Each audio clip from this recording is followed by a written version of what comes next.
All students are के science PG college द्वारा संचालित ऑनलाइन क्लासेज में मैं आप सभी छात्र छात्राओं का अभिनंदन करता हूं। जैसा कि पिछले वीडियो में हमने पढ़ा था, क्लोनिंग के बारे में पढ़ रहे थे, टाइप्स ऑफ क्लोनिंग पढ़ रहे थे। तो टाइप्स ऑफ क्लोनिंग में एनिमल क्लोनिंग हमारा पढ़ चल रहा था। तो इस प्रकार की क्लोनिंग में हम आपको पता होना चाहिए कि इस प्रकार की क्लोनिंग जो होती है वो संपूर्ण जीव को क्लोन किया जाता है। कंप्लीट जो ऑर्गेनिज्म जो होता है उसको क्लोन करते हैं। इस प्रकार का जो प्रोसेस होता है उसे क्लोनिंग कहते हैं। तो यहाँ पर जो एनिमल क्लोनिंग है इसको 3 भागों में या 3 पार्ट्स में डिवाइड किया गया है। तो सबसे पहले आज चर्चा करते हैं ब्लास्टोमेयर पृथक्करण। ब्लास्टोमेयर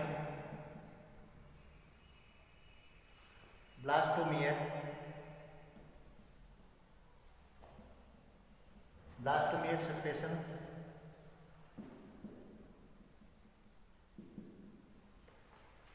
ठीक है। इसी प्रकार सेकंड पॉइंट है हमारा न्यूक्लियर ट्रांसफर टेक्निक,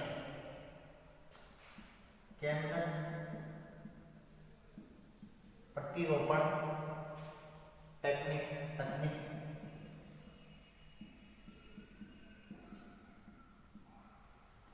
ठीक है। इसी प्रकार थर्ड पॉइंट है हमारा होनोलुलु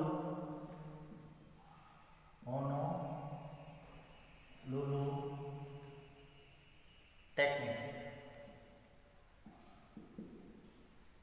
ये 3 पॉइंट हमारे यहाँ एनिमल क्लोनिंग में चलते हैं। ब्लास्टोमेयर सेपरेशन है, न्यूक्लियर ट्रांसफर टेक्निक है, होनोलुलु टेक्निक है। इस प्रकार की ये 3 तकनीक यहाँ एनिमल क्लोनिंग में हम काम में लेते हैं। अब बात करेंगे हम ब्लास्टोमेयर सेपरेशन या ब्लास्टोमेयर पृथक्करण के बारे में चर्चा करेंगे।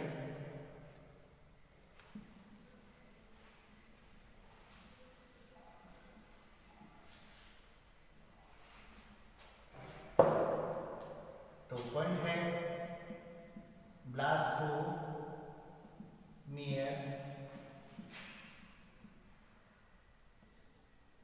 सेपरेशन, ब्लास्टोमेयर तकनीक, ये हमारा पॉइंट है। ब्लास्टोमेयर तकनीक में क्या करते हैं, देखिए सबसे पहले इसमें हम क्या करेंगे, मेल और फीमेल गैमेट हम लेंगे। मेल और फीमेल यानी कि नर और मादा युग्मक हम लेते हैं। फिर उनके बीच में हम फ्यूजन करवाते हैं, निषेचन करवाते हैं। वो निषेचन कराने के पश्चात उसमें जो जाइगोट आता है उस जाइगोट का डेवलपमेंट करते हैं। और जाइगोट का जब डेवलपमेंट होता है तो उससे सबसे पहले क्लीवेज होता है, और क्लीवेज होने के पश्चात ब्लास्टुला स्टेज आती है। उस ब्लास्टुला जो होती है उसकी जो प्रत्येक सेल्स होती है उसे ब्लास्टोमेयर के नाम से जानते हैं। उस ब्लास्टोमेयर की जो प्रत्येक सेल्स होती है, इस सेल्स जो होती है वो आगे चलकर एक नया एम्ब्रियो तैयार कर लेती है। जो नया एम्ब्रियो तैयार किया जाता है वो बिल्कुल जेनेटिकल रूप से जो है पेरेंटल सेल्स के बिल्कुल सिमिलर होता है, समान होता है। और ऐसी जो टेक्निक होती है वो ब्लास्टोमेयर तकनीक कहलाती है। तो इसमें हम देख लेते हैं, पहले इसके बारे में स्टडी करते हैं। देखिए सबसे पहले तो क्या करेंगे हम लोग, इसमें नर तथा मादा युग्मक, यहाँ क्या करेंगे, male and female gamete, male और फीमेल गैमेट हम काम में लेंगे पहली चीज तो।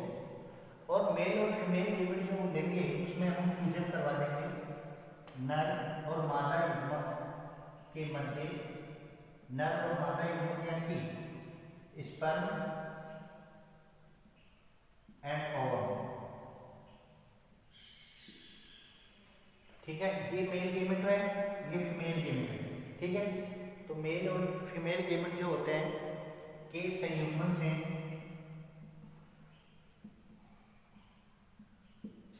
से युग्मनज का निर्माण किया जाता है। संयुग्मन से युग्मनज का निर्माण करते हैं, क्लियर। यानी कि फॉर्मेशन ऑफ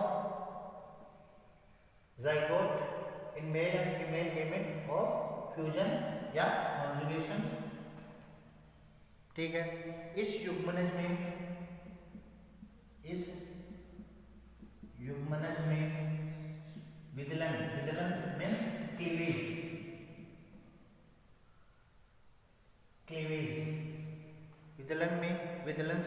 भ्रूणीय कोशिकाएं, विकलन से embryonic cell, embryonic cell, embryonic cell blastomere का निर्माण होता है,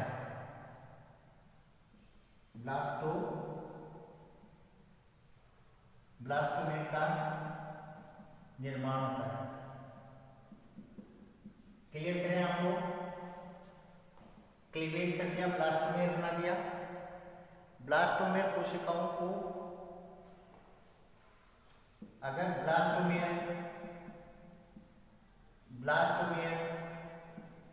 कोशिकाओं को पृथक किया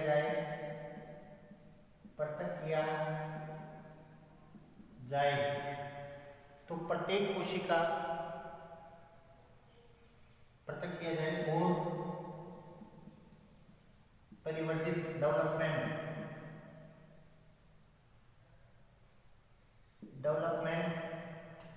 होने दिया जाए तो प्रत्येक कोशिका से एम्ब्रियो निर्माण होता है या एम्ब्रियो का निर्माण होता है। क्या आपको ध्यान रखना है, निर्माण होता है। भ्रूण से बनने वाला वयस्क जो अडल्ट होता है, वयस्क का आनुवांशिक पदार्थ, भ्रूण से बनने वाले वयस्क व भ्रूण दोनों का जेनेटिक्स मटेरियल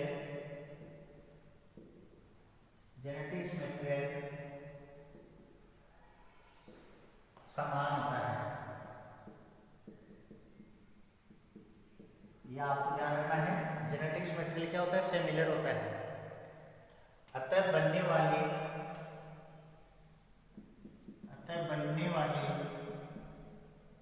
एम्ब्रियो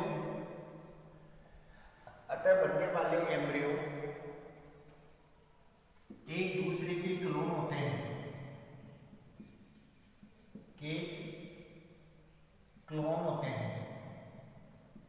यह आपको ध्यान रखना है, एक दूसरे के क्लोन होते हैं। सेकंड,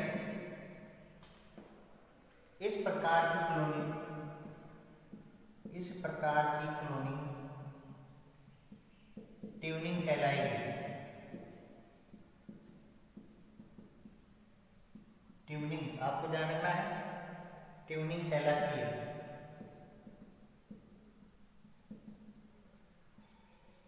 इस प्रकार की क्लोनिंग को क्लोनिंग कहते हैं, यह आपको ध्यान रखना है। तो सीधी सिंपल सी बात है, 2-3 चीजें यहाँ इंपॉर्टेंट है। सबसे पहले तो आपको क्या करना है, कि मेल और फीमेल गैमेट लेने हैं। जैसे मान लो आपने मेल गैमेट और फीमेल गैमेट, नर और मादा युग्मक आपने लिए। तो जैसे मान लो मेल गैमेट में ले लिया और फीमेल गैमेट ले लिया। जैसे मेल गैमेट में स्पर्म ले लिया, फीमेल गैमेट में ओवम ले लिया। यहाँ स्पर्म पर्टिकुलर बात हो रही है गैमेट्स की, तो यहाँ पर मेल और फीमेल गैमेट में स्पर्म और ओवम लिया। क्लियर, इसमें आपस में आपने फ्यूजन करवा दिया, सलियम जिसे बोलते हैं हम। अब इससे क्या बन गया, सीधी सी सिंपल सी बात है, डिप्लॉइड सेल जाइगोट बन गया। ठीक है, यहाँ आपने क्या किया, जाइगोट फॉर्मेशन ऑफ जाइगोट हो गया। अब जाइगोट में आपको क्या करना है, क्लीवेज करना है। क्लीवेज कर दिया, क्लीवेज से क्या हो जाएगा, ग्रुप्स ऑफ सेल्स, ये क्या बन जाएगा, ब्लास्टोमियर। ठीक है, अब इस ब्लास्टोमियर की प्रत्येक सेल जो होती है, each cell of blastomere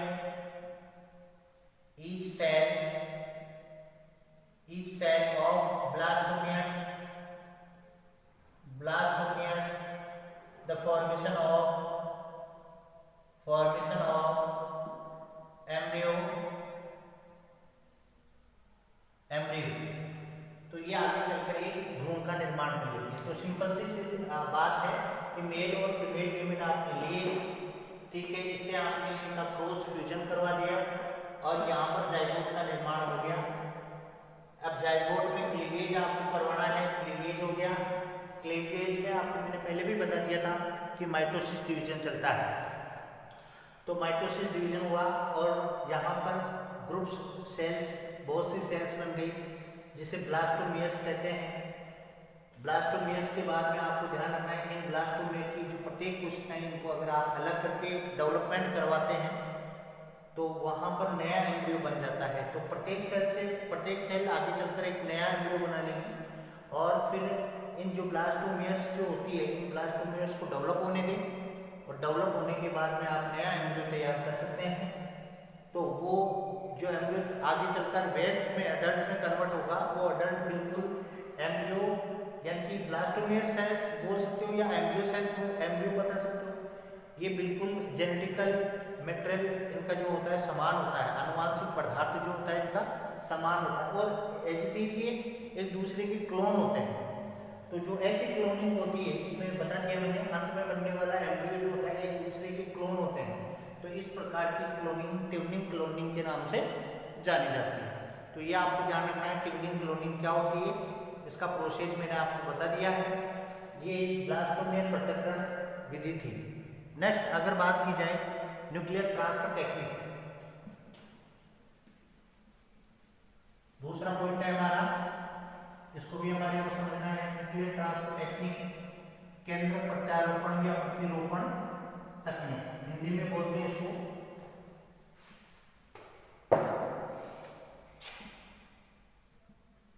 nuclear transfer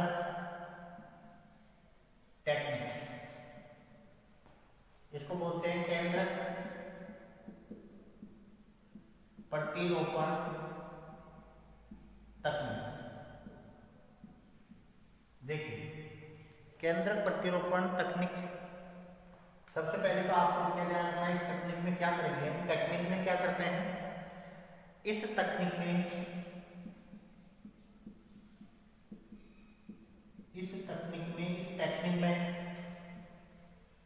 मादा के अंड से, मादा मीन्स फीमेल, मादा के अंड से ओवम से केंद्रक हटाकर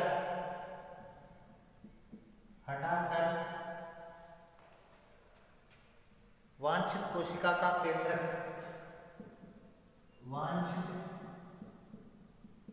कोशिका का केंद्रक प्रतिरोपित किया जाता है, ट्रांसफर किया जाता है। यह आपको ध्यान रखना है। अब इसका प्रोसेस है वो हम आगे बढ़ेंगे। इसके लिए एग्जांपल है जेबी गोल्डन एक्सपेरिमेंट, जेबी गोल्डन एक्सपेरिमेंट, ये पढ़ चुके हैं हम। टेडपोल वाला था जो मेंढक वाला था, टेडपोल वाला वो हम पढ़ चुके हैं। सेकंड है इयान विल्मट, डॉक्टर इयान विल्मट प्रयोग,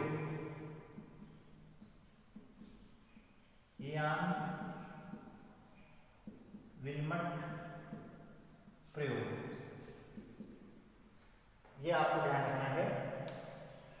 न्यूक्लियर ट्रांसफर टेक्निक में जेबी गोल्डन एक्सपेरिमेंट भी और एक आपका ये डॉक्टर इयान विल्मट वाला जो एक्सपेरिमेंट है, ये दोनों एक्सपेरिमेंट यहाँ आता है। तो सबसे पहले ये पढ़ चुके हम। अब डॉक्टर इयान विल्मट जो एक्सपेरिमेंट है वो देखते हैं हम न्यूक्लियर ट्रांसफर टेक्निक में।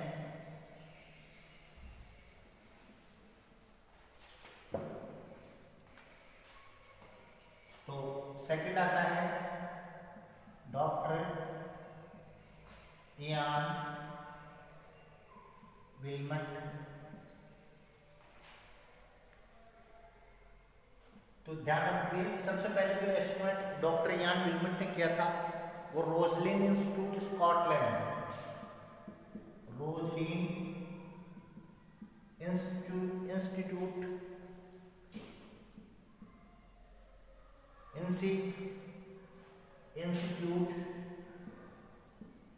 स्कॉटलैंड।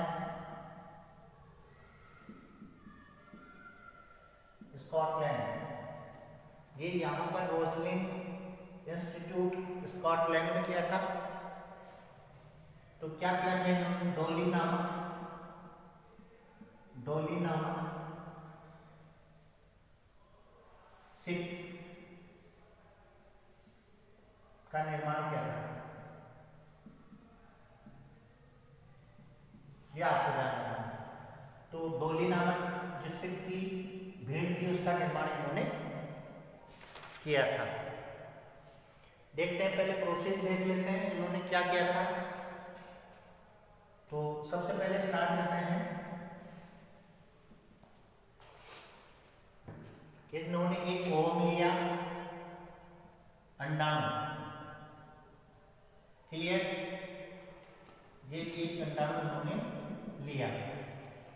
ठीक है, इस अंडाणु से इन्होंने न्यूक्लियस को उठाया। ठीक है, न्यूक्लियस को बाहर निकाल दिया। माइक्रोपिपेट, सूक्ष्म पिपेट के द्वारा। अब ये क्या बन गया? केंद्रक रहित, केंद्रक विहीन अंडाणु।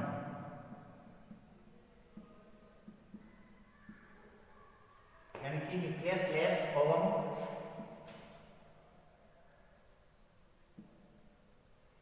न्यूक्लियस लेस और केंद्र रहित अंडाणु ने तैयार कर दिया। फर्स्ट में आपको एक शिप लेनी है, ओम लेना है, पिपेट के द्वारा उसको न्यूक्लियस को हटा देना है। तो न्यूक्लियस लेस ओम हो गया। यहाँ इसके बाद में यहाँ एक सेल ले रहे हैं, डिप्लॉयड सेल ले रहे हैं, यह आपको ध्यान रखना है। और ये द्विगुणित कोशिका होती है, डिप्लॉयड सेल। पहली चीज तो आपको ये ध्यान रखना है, मामेरी सेल्स होती है या ब्रेस्ट सेल्स या स्तन कोशिका लेते हैं हम। इधर इसमें इन्होंने क्या किया? स्तन कोशिका ली। स्तन कोशिका जैसे डिप्लॉयड सोमेटिक सेल्स में आती है, सीधी सी बात, ये जर्म सेल्स में। ठीक है, इससे ये ले ली इन्होंने, इसको न्यूक्लियस को इन्होंने क्या कर दिया? आइसोलेट किया। यहाँ पे न्यूक्लियस अलग ले लिया, डिप्लॉयड न्यूक्लियस है, ये न्यूक्लियस इन्होंने ले लिया।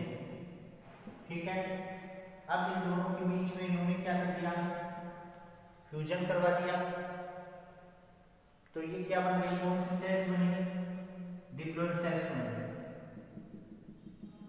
क्या बन गई? जाइगोट, युग्मनज बन गया। अब जाइगोट में क्या करवाया? क्लीवेज करवा दिया। ध्यान रखोगे, जाइगोट में क्लीवेज करवाया तो ब्लास्टुला स्टेज बन गई। ये तरफ ब्लास्टुला स्टेज बना है।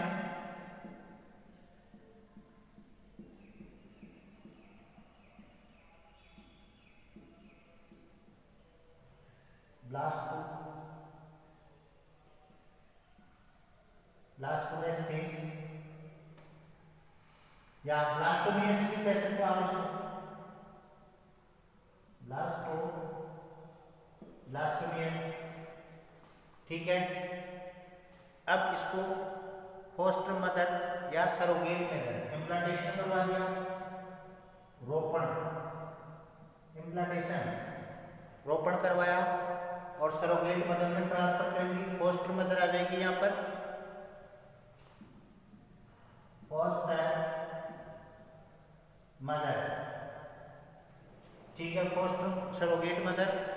और फिर यहाँ पर लास्ट में आ जाएगा डॉली। देखिए प्रोसेस को हम देख लेते हैं। सबसे पहले आपको क्या करना है? सर्वप्रथम भेड़ की स्तन कोशिका निकाली, इसे डोनर सेल, आपको क्या करना है, ये डोनर सेल है, ये डोनर सेल ली और मामेट ग्लैंड ली इसकी स्तन कोशिका से आपने न्यूक्लियस को ट्रांसफर कर दिया। ठीक है, फिर आपको क्या करना है, अनफर्टिलाइज्ड ओवम लिया है, या आपने अनफर्टिलाइज्ड ओवम लिया है, इससे न्यूक्लियस को आपको सेपरेट करना है, न्यूक्लियस को आइसोलेटेड कर दिया। अब यहाँ पर आपने ओवम लिया, ओवम से आपने न्यूक्लियस जो है ट्रांसफर कर दिया, ट्रांसफर करने के पश्चात न्यूक्लियस लेस ओवम हो गया, अनफर्टिलाइज्ड ओवम भी कह सकते हो आप, और न्यूक्लियस लेस ओवम भी है, दोनों नाम इसी के ऊपर लागू हो रहे हैं, ये आपको ध्यान रखना है। यहाँ आपने डिप्लॉइड सेल से आपने न्यूक्लियस लिया है, न्यूक्लियस को आपने इसके अंदर ट्रांसफर करवा दिया, तो जाइगोट फॉर्मेशन हो गया, यानी कि फॉर्मेशन ऑफ जाइगोट हो गया। इस चीज को यूं भी कर सकते हैं, फॉर्मेशन ऑफ जाइगोट, ये फॉर्मेशन ऑफ जाइगोट कर दिया। अब जब जाइगोट आ गया तो इसमें क्लीवेज आपको करवाना है, क्लीवेज आपने करवाया, जैसे क्लीवेज यानी कि एक सेल, दो सेल, 2 से 4, 8 ऐसे सेल्स बनती है।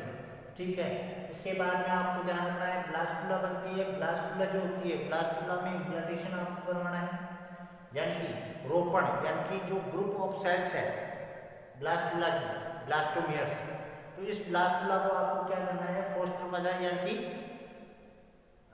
सरोगेट मदर भी हम इसे कह सकते हैं, प्रत्यारोपित मादा भी इसे कह सकते हैं, इस प्रत्यारोपित मादा के अंदर आपने इसको ट्रांसफर कर दिया। तो यहाँ पर इसके बाद में जब ये प्रेग्नेंट हो जाती है, तो जब प्रसव होता है, पार्टुलेशन होता है, तो डोली नामक भेड़ का जन्म होता है। ऐसी जो भेड़ होती है, ऐसी जो शिप होती है, वो क्लोन भेड़ होती है।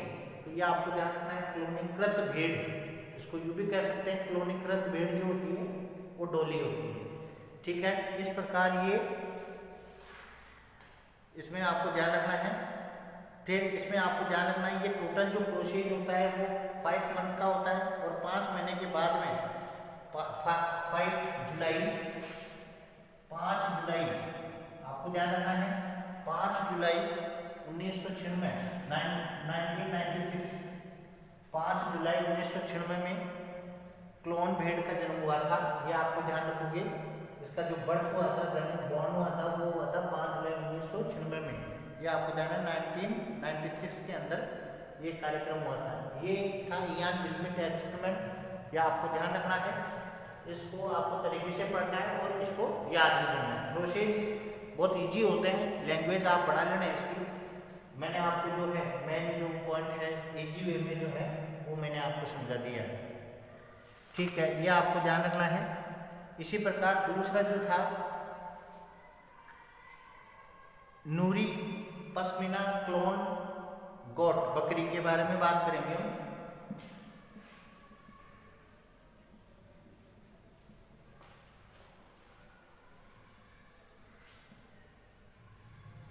जुलाई 1996 देखो, दूसरा एक्सपेरिमेंट बढ़े न्यूक्लियर ट्रांसफर टेक्निक का, तो नूरी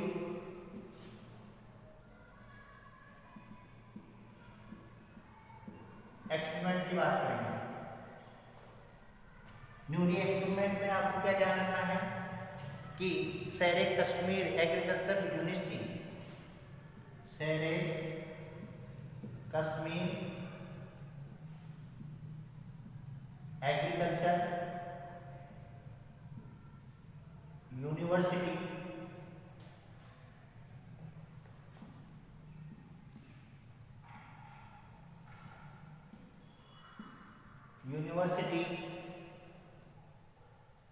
फॉर साइंस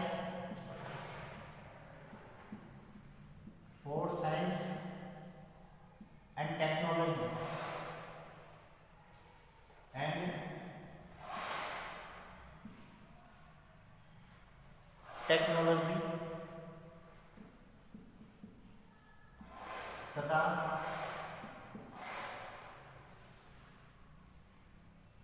तथा national dairy research institute, national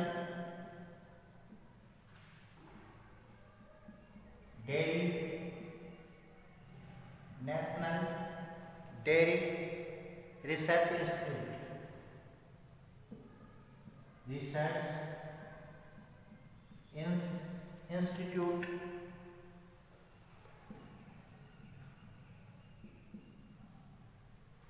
institute Karnal,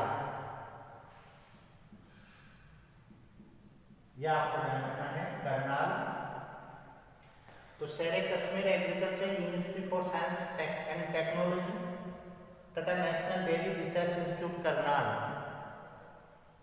के द्वारा दोनों चीज ध्यान रखोगे, शेर कश्मीर एग्रीकल्चर यूनिवर्सिटी और फॉर साइंस एंड टेक्नोलॉजी तथा national dairy research institute Karnal के द्वारा पहली क्लोन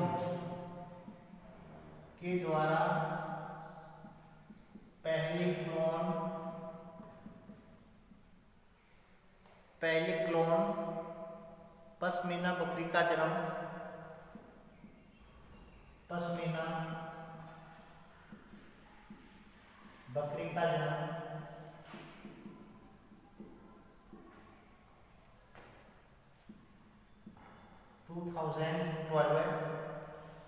2012 में हुआ।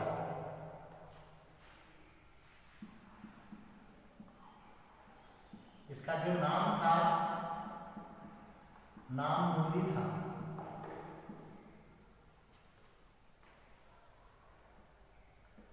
यह आपको ध्यान रखना है। तो जो नूरी था, इसमें आपको ध्यान रखना है ये ठंडे इलाकों में पाई जाती है, और दूसरी चीज ये आपको ध्यान रखना, कॉल्ड जो जॉन्स होते हैं वहां पर ये सबसे ज्यादा पाई जाती है। तो ये आपको ध्यान रखना है। इसमें नूरी एक्सपेरिमेंट में इतना ही आपको ध्यान रखना है कि सबसे पहले स्टार्टिंग में नूरी जो पश्मीना भेड़ थी, बकरी, इसका जन्म कैसे हुआ था, वो सारी चीज आपको मैंने बता दी। होनोलुलु टेक्निक पढ़ते हैं। नेक्स्ट हमारी जो टेक्निक है, होनोलुलु टेक्निक के बारे में हम अध्ययन करते हैं। तीसरा पॉइंट है हमारा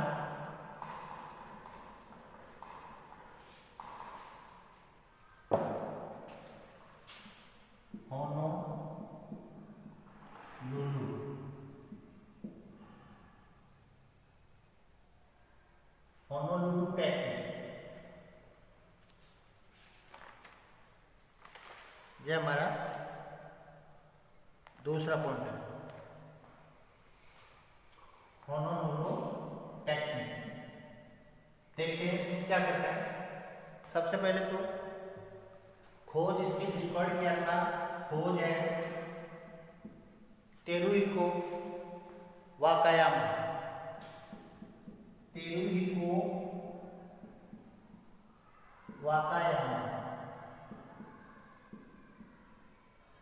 यह आपको ध्यान रखना है। होनोलुलु टेक्निक को डिस्कवर किया था तेरुहिको वाकायामा ने। इसमें क्या करते हैं, डोनर सेल, दाता कोशिका, क्लियर, क्या लिया, दाता कोशिका का केंद्रक, इधर एग सेल लेगा, अंड कोशिका, क्या किया आपने, एग सेल ली, न्यूक्लियस जो है इसको ट्रांसफर कर दो और न्यूक्लियस लेस ओवम आप प्राप्त कर दो।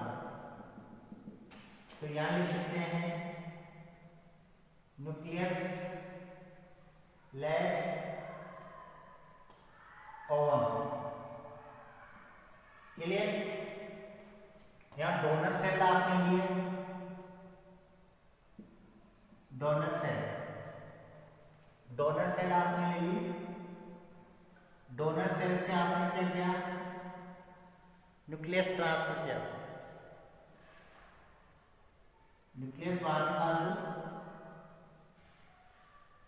ये न्यूक्लियस है, क्लियर, न्यूक्लियस बाहर निकाल दिया। अब शर्त क्या रखनी है इस यहां पर, केंद्र प्राप्त करने के लिए, केंद्र प्राप्त करने के लिए,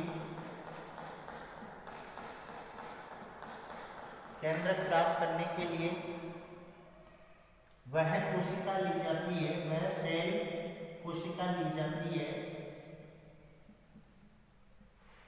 जो कोशिका चक्र की सेल साइकिल, कोशिका चक्र सेल साइकिल की G0 या G1 स्टेज में हो, G0 या G1 अवस्था में हो। ठीक है, क्योंकि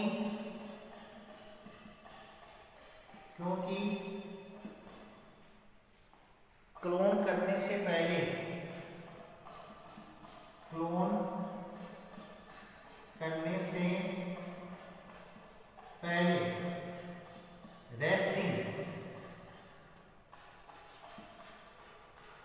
रेस्टिंग स्टेज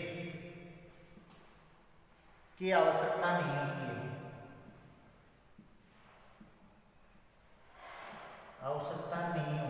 यह आपको ध्यान रखना है।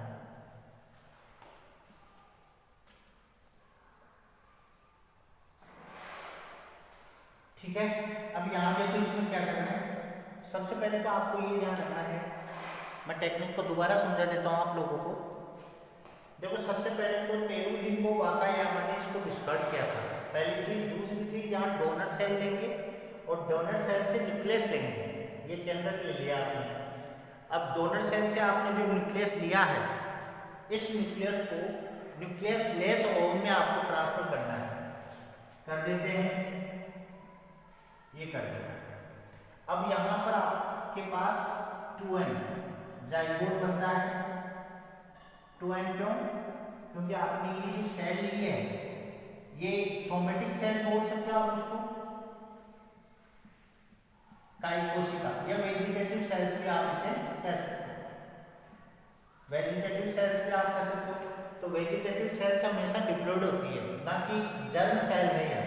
तो ये वेजिटेटिव सेल है, तो ये डिप्लॉयड है, ऑलरेडी डिप्लॉयड है।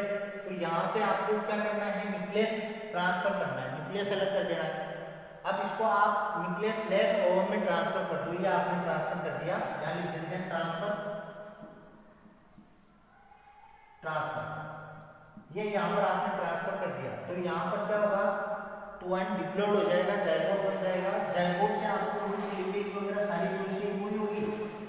इसमें आपको क्या करना है, क्लीवेज वगैरह सारा होगा और इसमें ब्लास्ट वगैरह सारे आएंगे और फिर आप इसको ट्रांसफर कर दोगे सरोगेट मदर में।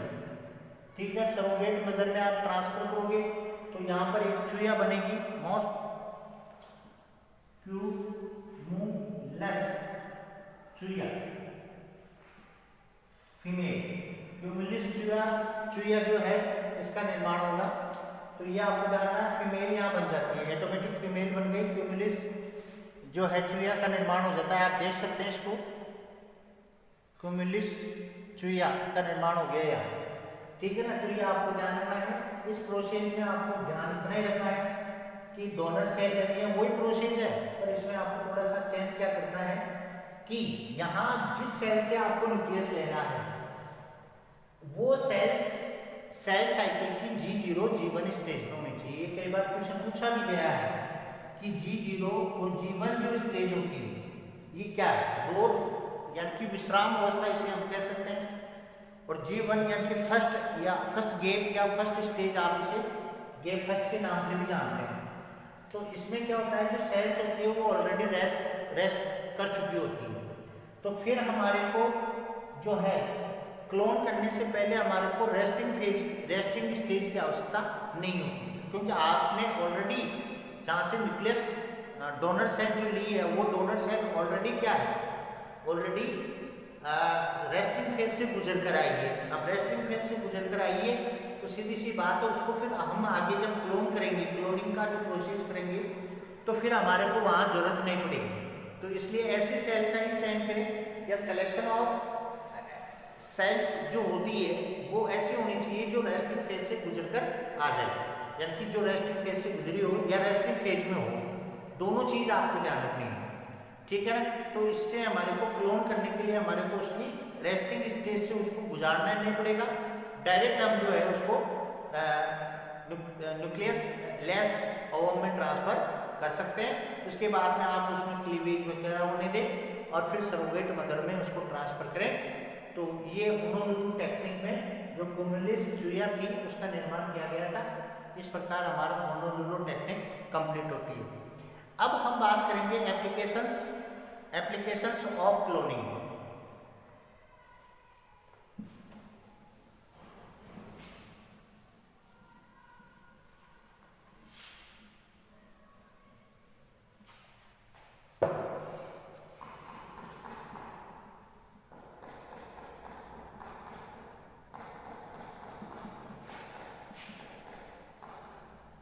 एप्लीकेशन ऑफ क्लोनिंग की बात करेंगे, अनुप्रयोग या उपयोग भी हम कह सकते हैं इसे।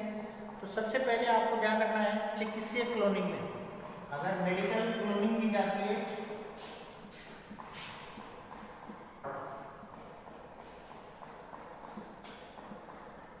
क्लोनिंग में, जैसे ऑर्गन ट्रांसप्लांटेशन है वगैरह है उसमें कर सकते हैं, किडनी ट्रांसप्लांटेशन वगैरह है ये कर सकते हैं हम, है ना। हार्ट ट्रांसप्लांटेशन, अंग प्रत्यारोपण में कर सकते हैं, ठीक है। अगर कोई अंग खराब हो जाए तो उसमें भी हम जो है क्लोनिंग प्रोसेस काम में लेते हैं, ठीक है। जैसे इसमें ऑर्गन ट्रांसप्लांटेशन में हम इसको काम में ले सकते हैं। तो सीधी सी बात है चिकित्सीय क्लोनिंग में इसका भी एक मेन इम्पोर्टेंट रोल रहा है क्लोनिंग का, क्योंकि वहाँ पर हम किडनी ट्रांसप्लांटेशन कर सकते हैं, लीवर ट्रांसप्लांटेशन में भी कर सकते हैं, हार्ट ट्रांसप्लांटेशन में भी हम इसको काम में लेते हैं। तो सीधी सी बात है एप्लीकेशंस ऑफ क्लोनिंग में सबसे पहले का आता है मेडिकल क्लोनिंग में, सेकंड इसमें आता है कृषि योग्य जंतु की नस्ल सुधार में, कृषि एग्रीकल्चर कृषि योग्य जंतु की नस्ल सुधार में, ये भी आपको ध्यान रखना है। नस्ल सुधार, इसमें नस्ल सुधार में एनिमल्स में कैसे काम मिलेंगे, जैसे इसमें आपको ध्यान रखना है, जैसे मान लो जो काऊ वगैरह है, ऑक्स वगैरह, बैल वगैरह है, इनमें आप जीन ट्रांसफर करवाकर, या इसमें जैसे आपने क्लोनिंग का जो प्रोसेस किया था वो प्रोसेस करवाकर भी आप क्या करते हैं कृषि योग्य जंतुओं में नस्ल सुधार कर सकते हो। अब जेनेटिक्स डिसऑर्डर जो होते हैं, यानी कि ट्रीटमेंट ऑफ जेनेटिक्स डिसऑर्डर, यानी कि यहाँ आप कह सकते हैं आनुवांशिक रोगों के उपचार में, आनुवांशिक रोगों के उपचार में, ठीक है। जैसे सिकल सेल एनीमिया है, ठीक है, यह आपको ध्यान रखना है। तो ये जेनेटिक्स डिसऑर्डर जो फिनाइलकीटोन्यूरिया वगैरह है, ठीक है, ये हीमोफीलिया वगैरह है, ठीक है। तो ये जो होते हैं ये सारे जेनेटिक्स डिसऑर्डर है। तो ट्रीटमेंट ऑफ जेनेटिक्स डिसऑर्डर या जेनेटिक्स डिजीज, ठीक है। इसके बाद में ट्रांसजेनिक यानी कि formation of transgenic animals, transgenic जंतुओं के निर्माण में,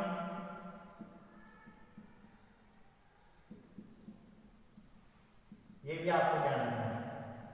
तो ट्रांसजेनिक एनिमल्स हम कैसे प्राप्त करते हैं, यानी कि उसमें को वांछित जीन का प्रवेश करवा देते हैं, वांछित जीन बोल दो चाहे डीएनए बोल दो, उसका ट्रांसफर करवा कर हम जो ट्रांसजेनिक एनिमल्स भी प्राप्त कर सकते हैं। यानी कि कोई जो विदेशी जीन होती है वो देसी होस्ट सेल्स में हम उसको ट्रांसफर करवाएं और उससे हम नया जो है ट्रांसजेनिक एनिमल्स प्राप्त कर सकते हैं। तो इस प्रकार जो है ट्रांसजेनिक एनिमल्स के निर्माण के लिए भी आपको ध्यान रखना है, क्लोनिंग सबसे इम्पोर्टेंट पॉइंट है। तो इसमें आपको ध्यान रखना है कि क्लोनिंग एक बहुत ही इम्पोर्टेंट मेडिकल साइंस के लिए बहुत ही ज़्यादा यूज में किया जा रहा है, और क्लोनिंग का जो प्रोसेस है वो बहुत ही तरीके से किया जाता है। जैसे हमने इसमें क्लोनिंग चैप्टर में पूरा पढ़ा, किस प्रकार होनोलुलु टेक्निक थी उसमें भी हमने पढ़ा, न्यूक्लियर ट्रांसफर टेक्निक, इसमें दो इंपोर्टेंट टेक्निक सबसे ज़्यादा होती है, ब्लास्टोमियर और न्यूक्लियर ट्रांसफर टेक्निक, ये दोनों ही इंपोर्टेंट प्रोसेस है। तो एग्जाम की दृष्टि से दोनों ही ब्लास्टोमियर और न्यूक्लियर ट्रांसफर टेक्निक आपको पढ़नी है, याद करनी है। तो आज का वीडियो यही कंप्लीट होता है, इसमें हमारा क्लोनिंग चैप्टर कंप्लीट होता है। जय श्री कृष्ण।